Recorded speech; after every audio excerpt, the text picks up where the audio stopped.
Now we want to talk about e-authentication. Now, when we say of e-authentication, what are we talking about? Electronic authentication. Now, this refers to the process of verifying the identity of users who are accessing our information online. And so you know that there are users where they are using their password, they are using answering security questions. You are going through your single sign-on or multi-factor authentication, where sometimes you see that they are texting you to ask you that, hey, can you verify, use this code to verify to be able to validate and to get access? And that is what we call e-authentication. And so over here, we want to talk about the three levels of e-authentication.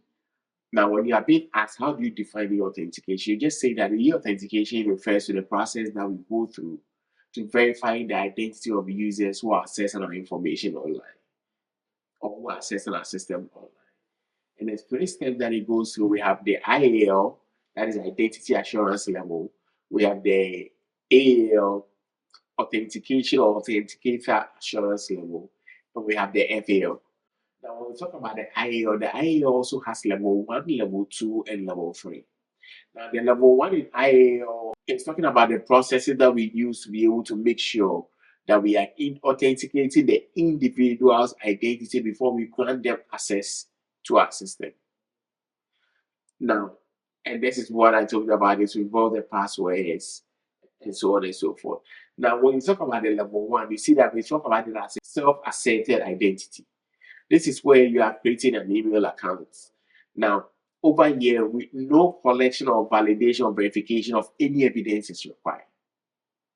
The level 2, this is where someone is trying to log in into your environment. Now, for the person to be able to log in, you need to prove that this person that is who they say they are. And so what do? They need to provide credential document for physical and backend verification. Their address verification required, biometric collection optional. Now, these levels are sometimes when you are paying your monthly fee, they want to verify your address. They are trying to verify your phone number. These are ways that you can be able to use to verify who you are. Then the third level or the high level and the IAL is where the collection of biometric also comes in. Now, AAL. When we talk about AAL, what we are saying that AAL refers to the assurance level that is associated with the strength of the authenticating mechanism. So this time around, we are not verifying the identity of the user who is trying to access the system. But when it comes to the AAL, we are making sure that the authentication mechanism, if it is a password that we are using, what are the requirements? Are we using multi-factor? Are you using biometric? Are you using smart cards? So we are trying to make sure that we are strengthening the level that we do the authentication. That also has level 1. The level 1 says that at least something that you have or something that you know. The level 2 talks about the fact that you are using a password or a PIN. Then that is 2-factor. And the level 3 talks about at least 2 factors or 2 different categories of authentication. And those are the factors of authentication we talked about in the previous class. Then, and that is what we talk about the single factor, the multi-factor, or the 2-factor and the multi-factor, where something you know, something you are, where you are, what you have, all those factors. So 2 of these is what we are referring to use at the level 3. Then the third one is what we call the Federation Assurance level. Now, this assurance level is associated with the processes that we are using to be able to establish trust between the identity provider, and the relying parties in the federal or federated identity management system. Now, this federation involves sharing authentication and authorization information across multiple systems or organizations. Now, FAO defines the level of trust and security mechanisms that are required for authentication and attribute this exchange in a federal environment. So what we are saying is that this time around, when it comes to federated, we are trying to make sure that we are establishing trust between the identity provider and the relying party. And so we have level 1. Now, the level 1 permits the relying party to be able to receive a bearer's assertion from an identity provider, meaning that the identity provider must sign the assertion using an approved encryption method. Level 2 talks about the fact that the encryption of assertion or using an encryption method plus whatever happened in the level 1.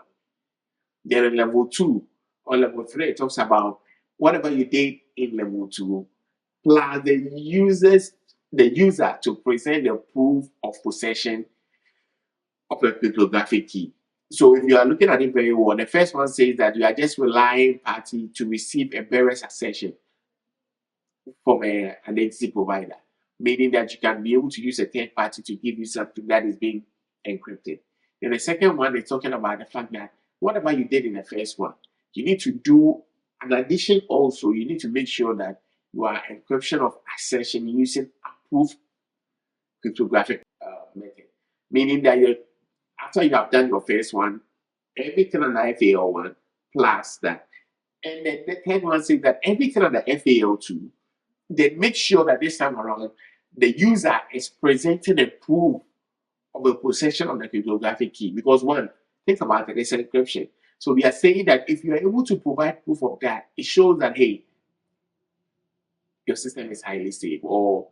And these are mostly used for sensitive, very sensitive federal documents where you have to be there presently. And these are some of the things that people in high office use to be able to make sure they are protecting their system. And that's what we need to cover with authentication. But before we go, I want to show you a little guide from this on how this authentication is being filled. Now, if you can see my screen right here, now when it comes to IAL1, this is the questionnaire that we send out. You used to be able to develop that. And so over here, you see that we are asking, okay, what services do you need? Or to provide the services that you need, do you need any personal information? Yes or no? If it said yes, then you follow the arrow, you come here, you come and complete the question. If it said no, it's saying that then come all the way, it's going to be an IAL. Level 2, to complete the transaction, do you need the information to be validated? Yes, you can go ahead and answer. If you say no, you jump, it says it's an IAL1. And so you have to follow the path. And it's the same also for the AAL. What are the risks to the organization of the subject of providing the digital services? And now you need to answer here whether it's a none, no, yes. After you are done, you say that did you assess at high for any of the above? If you assess high and said yes, then it's supposed to be an AAL3. If you said no, then you go ahead with the follow-up questions. And that's how you follow up. And the FAL talks about what are the risks to the organization of the subject of providing these digital services? Or are you federated? If yes, then you go ahead with the best question. If no, then you come down all the way down and it becomes an FAL3. And that's how we go about to be able to fill out questionnaire for FAL. Thank you. Catch you up in the next class.